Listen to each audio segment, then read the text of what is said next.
मनुष्य को जब सफलता मिलती है तब उसमें जागता है अहंकार, और ऐसे में मनुष्य अक्सर एक बात भूल जाता है, झुकना। सोचता है कि मैं किसी के समक्ष क्यों झुकूं? और ऐसा इसलिए होता है क्योंकि मनुष्य एक महत्वपूर्ण बात भूल जाता है। इस संसार में, इस जीवन में उसने जो भी प्राप्त किया है, झुक कर प्राप्त किया। बालपन में चलना सीखा तो इस धरा पर झुककर, गिरकर। बड़ों का आशीष लिया तो झुककर। किसान को फसल काटने के लिए झुकना पड़ता, कुएं से पानी निकालने के लिए पात्र को झुकना पड़ता है। भगवान से आशीर्वाद प्राप्त करने के लिए उनके समक्ष झुकना पड़ता है। आंधियों में वृक्ष सुरक्षित कैसे रहते? झुककर। सम्मान कैसे पाया जाता है? झुककर। किसी के समक्ष झुकने का अर्थ स्वयं का आत्मसम्मान खो देना नहीं, उसका अर्थ होता है विनम्र। हम मनुष्य हैं और इस आकाश की ऊंचाइयों तक पहुंचने के लिए हमें किसी पक्षी की भांति पंखों की आवश्यकता नहीं। बस जितना झुकेंगे उतना ही ऊपर उठेंगे। राधे राधे। आप इस संसार में ऐसे कई लोगों को जानते होंगे जिन्हें आप स्वार्थी मानते हैं, जो आवश्यकता पड़ने पर ही आपको स्मरण करते हैं, अन्यथा वर्षों तक कहीं दिखाई भी नहीं देते। किंतु जैसे ही उनके आपके सहायता की आवश्यकता पड़ती है, हाथ जोड़कर आपके सामने सज्ज रहते। बड़ा क्रोध आता है ना इनको, मन खिन्न हो जाता है। मन से ये स्वर निकलता है कि इस व्यक्ति की सहायता न करें। किंतु ऐसा कभी मत कीजिए। आप सोचेंगे क्यों कह रहा हूं मैं ऐसा? स्मरण रखिएगा, दीपक का स्मरण व्यक्ति केवल तभी करता है जब अंधकार गहरा हो जाता है। उसे स्वार्थी मानकर स्वयं व्याकुल ना हो, स्वयं को दीपक मानकर आनंदित होइए।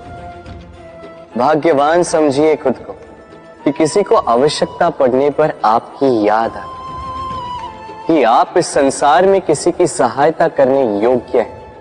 इस जीवन में किसी के स्वार्थी होने से स्वयं का दृष्टिकोण न बदले। बस ये दृष्टि रखिए,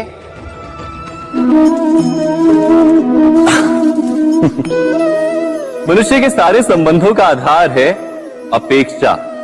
पति कैसा हो जो मेरा जीवन सुख और सुविधा से भर दे, पत्नी कैसी हो जो सदैव मेरे प्रति समर्पित रहे, संतान कैसी हो जो मेरी सेवा करे, मेरा आदेश माने। प्रामाणिक इच्छा हो तब भी कोई मनुष्य किसी की अपेक्षाओं को पूर्ण नहीं कर पाता, और वहां से जन्म लेता है संघर्ष। सारे संबंध संघर्ष में परिवर्तित हो जाते। पर मनुष्य अपेक्षा को संबंध का आधार ना बनाए और स्वीकार करे केवल संबंध का आधार, तो क्या ये जीवन स्वयमेव सुख और शांति से नहीं भर जाएगा? स्वयं विचार कीजिएगा। संबंधों ने आपको संपूर्ण संतोष दिया है? विचार कीजिए। हमारा जीवन संबंधों पर आधारित है, हमारी सुरक्षा संबंधों पर आधारित है। इसी कारण हमारे जीवन के सारे सुखों का आधार भी किसी घटना में अन्याय का अनुभव होता है तो वो घटना उसके अंतर को झकझोर देती, समस्त जगत उसे अपना शत्रु प्रतीत होता है। इसमें कुछ गंदगी है, किंतु यदि आप इसे कुछ समय के लिए ऐसे ही छोड़ दोगे तो आप देखोगे ये मैल अपने आप इसके तले जाकर बैठ जाएगा। यदि इस पात्र को हिलाओगे तो कुछ नहीं होगा, शांत छोड़ दोगे तो ये मैल अपने आप नीचे चला जाएगा।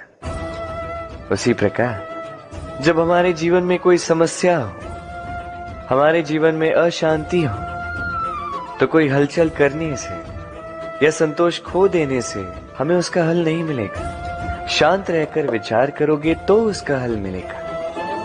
स्मरण रखिएगा, धीरज और संतोष से, शांति से विचार करोगे तो कितनी भी बड़ी समस्या क्यों ना हो, उसका हल अवश्य निकाल लोगे।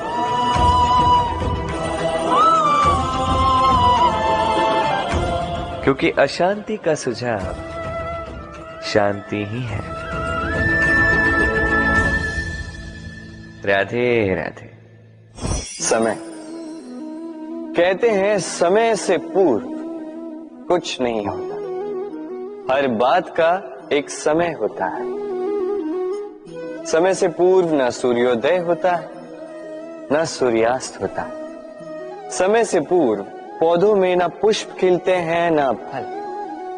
किंतु एक बात सोचिए, यदि वर्षा आने से पूर्व किसान भूमि ना जोते, वो बीज ही ना पिरोए, तो क्या फसल उगेगी? यदि योद्धा युद्ध से पूर्व अपने शस्त्र ही ना परखे, तो वो युद्ध कैसे लड़ेगा? इसका अर्थ ये है, समय आपका जब आना है तब अवश्य आएगा, किंतु तब तक ये महत्वपूर्ण है कि आप स्वयं को उसके लिए सज्ज रखें, क्योंकि ये अवसर, ये शब्द बोलने में जितना छोटा है, ये आता भी उतने छोटे समय के लिए है और फिर निकल जाता है। अब यदि अवसर आपके हाथ आ जाए और यदि आप उसके लिए सज्ज ही ना हो, तो आपको सफलता कैसे मिलेगी? तो आप उचित समय की प्रतीक्षा कीजिए, उस अवसर की प्रतीक्षा कीजिए, किंतु तब तक निरंतर प्रयासों से स्वयं को और सक्षम बनाते रहिए, क्योंकि सफलता आपकी प्रतीक्षा कर रही है। बस उसके लिए सज्ज रहिए। राधे राधे। वाणी मनुष्य को मिली सबसे अद्भुत भेंट। ये वाणी है जो मनुष्य को संसार में सारे अन्य जीवों से भिन्न बनाती है, संसार में सबसे ऊपर ले जाती है। इसी वाणी के कारण हम एक दूसरे से संवाद साध सकते हैं। मैं अपनी मन की भावनाएं किसी से व्यक्त कर सकता हूं, कोई और उसके मन की भावनाएं मुझसे व्यक्त कर सकता है। ये वाणी ही हमारी सबसे बड़ी ढाल भी है। अब देखिए ना, आपने देखा होगा किसी की वाणी मीठी होती है तो लोग उससे प्रेम करते हैं, उसे अपना मित्र बनाते हैं। वहीं किसी की वाणी यदि कड़वी होगी तो लोग उससे घृणा करते हैं, उसे अपना शत्रु मान लेते हैं। ये वाणी ही है जो भाषा बनकर हमारा इतिहास लगती है। किंतु क्या हम सच में वाणी के विषय में इतना सोचते हैं जितना हमें सोचना चाहिए? सोचिए, मनुष्य को बोलना सीखने में कितना समय लगता है? कुछ बालक 1.5 वर्ष की आयु में सीख जाते हैं, कुछ 2 वर्ष, कुछ 3। अब मनुष्य 1.5 वर्ष की आयु में बोलना सीख तो जाता है, पर क्या बोलना है ये जीवन भर सीख नहीं पाता। इस पे ध्यान केंद्रित कीजिए, समझने का प्रयास कीजिए कि बोलना क्या है। अपनी वाणी शुभ रखिए, अपनी वाणी मीठी रखिए, और इसी मिठास के साथ मेरे साथ आकर कहिए, राधे राधे।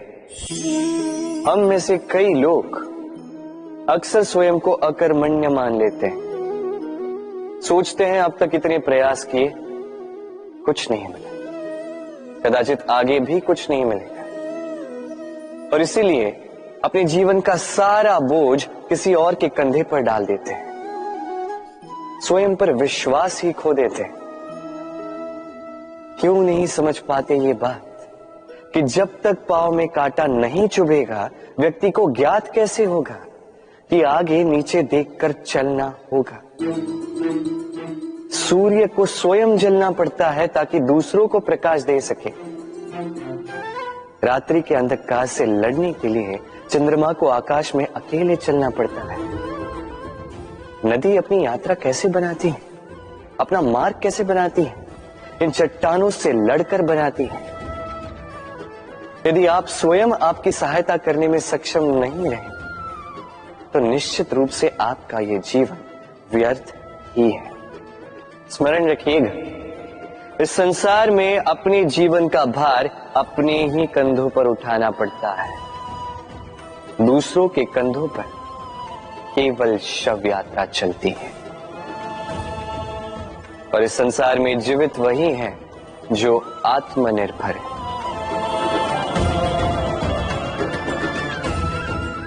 राधे राधे। कभी आपने किसी कुंभकार को देखा है एक पात्र बनाते हुए? पहले गीली मिट्टी रौंदता है, फिर उसे मथता है, फिर उसे चाक पर चढ़ाकर एक उचित आकार देता है। यदि आकार ठीक ना हो तो उसे तुरंत ही ठीक कर देता है, क्योंकि उसे ज्ञात है एक बार इसे आग पर रख दिया गया, एक बार इसे पका दिया गया, फिर उसके पश्चात उसका आकार नहीं बदला जा सकता। यहां पे छिपी है एक सीख। सारे माता पिताओं के लिए यहां एक सीख है। माता पिता ऐसे ही तो होते हैं। उन्हें अपनी संतान को समय के अनुसार श्रेष्ठ संस्कार देने चाहिए। माता पिता को कभी उनका विधाता नहीं बनना चाहिए, किंतु हर समय सदैव प्रयास कीजिए कि उन्हें उचित दिशा दिखा पाओ। कभी कोमलता से, कभी प्रेम से, तो कभी कठोरता से उसके जीवन को, उसके व्यक्तित्व को आकार देने का प्रयास करना चाहिए। क्योंकि जिस प्रकार एक बार पकने के पश्चात उस पात्र का आकार नहीं बदला जा सकता, उसी प्रकार आयु बढ़ने के पश्चात संतान के संस्कार नहीं बदले जा सकते। स्मरण रखिए। राधे राधे। ईश्वर ने बेलों को खड़े रहने की शक्ति नहीं दी, ईश्वर ने यह शक्ति दी वृक्ष को। इसलिए बेलें वृक्ष का सहारा लेके खड़ी रहती, उसी पर फलती। अब ये बेलें दो प्रकार की होती, एक वो जो इस वृक्ष पर खिलती है, पुष्प गाती है, स्वयं भी सुंदर दिखती है, वृक्ष को भी सुंदर बनाती। दूसरी वो जो वृक्ष को पूर्णतः सुखा देती, उसकी प्राण शक्ति उससे सोख लेती और अंत में स्वयं भी मुरझा जाती। स्मरण रखिए, यदि कोई व्यक्ति सदैव आपके साथ खड़ा रहा, सदैव आपका संबल बनकर रहा, सदैव उसने आपकी सहायता की, और यदि आप उसके साथ छल करोगे तो आपका पतन निश्चित है। ऐसा कभी ना करें। सदैव ऐसे लोगों को प्रेम दे, सम्मान दे और मेरे साथ आनंद से करें। राधे राधे। आइए इस पौधे से मिलिए। मेरे लिए ये पौधा अत्यंत प्रिय है। मैं इस पौधे से बहुत प्रेम करता हूं। अब सोचिए, यदि इसी प्रेम में मैं इसे दिन में 6 बार जल दूं तो क्या इसका विकास और अच्छे से होगा? क्या वो इसके लिए शुभ होगा? कदापि नहीं। इसकी जड़ें गल जाएंगी, इसकी जड़ों में जो जल सोखने की शक्ति है वो समाप्त हो जाएगी। तो आवश्यक क्या है? आवश्यक है कि उचित मात्रा में इसे जल दिया जाए। आवश्यक है कि उचित समय के पश्चात इसे जल दिया जाए। आवश्यक है कि इसे सूर्य का ताप भी सहना होगा। आवश्यक है कि हर कार्य मर्यादा में होना चाहिए। अब यही भूल अधिकतर माता पिता कर बैठते हैं। अपनी संतान से इतना प्रेम करते हैं और उसमें संतान की हर आवश्यकता पूर्ण करते हैं, हर एक वस्तु उसे देते हैं, हर एक बात करते हैं, और ऐसे में उस संतान के विकास में स्वयं ही बाधा बन जाते हैं। ऐसा मत कीजिए। ये यात्रा संतान की भी है। उसे भी जीवन में आगे बढ़ना है, बहुत कुछ सीखना है, अपने बल पर कार्य करने, करने दीजिए। एक अत्यंत महत्वपूर्ण बात आपको बताऊंगा जिसे आपको स्मरण रखना है। प्रेम और शत्रुता यदि अति है तो घातक। हर बात में संतुलन बनाकर रखें और मेरे साथ प्रेम से कहें, राधे राधे। हम सभी मंदिर में जाते हैं, ईश्वर के समक्ष बैठकर हाथ जोड़ते हैं और अपनी मांग रखते हैं। कभी सोचा है ईश्वर को कैसे लगता होगा कि मेरे भक्त मेरे पास आते हैं केवल अपनी इच्छा पूर्ति के लिए, मुझसे मिलने के लिए नहीं। कई सारे लोग मंदिर जाते हैं, अपनी इच्छा ईश्वर के समक्ष रखते हैं। अब यदि उनकी इच्छा पूर्ण ना हो तो हताश हो जाते हैं।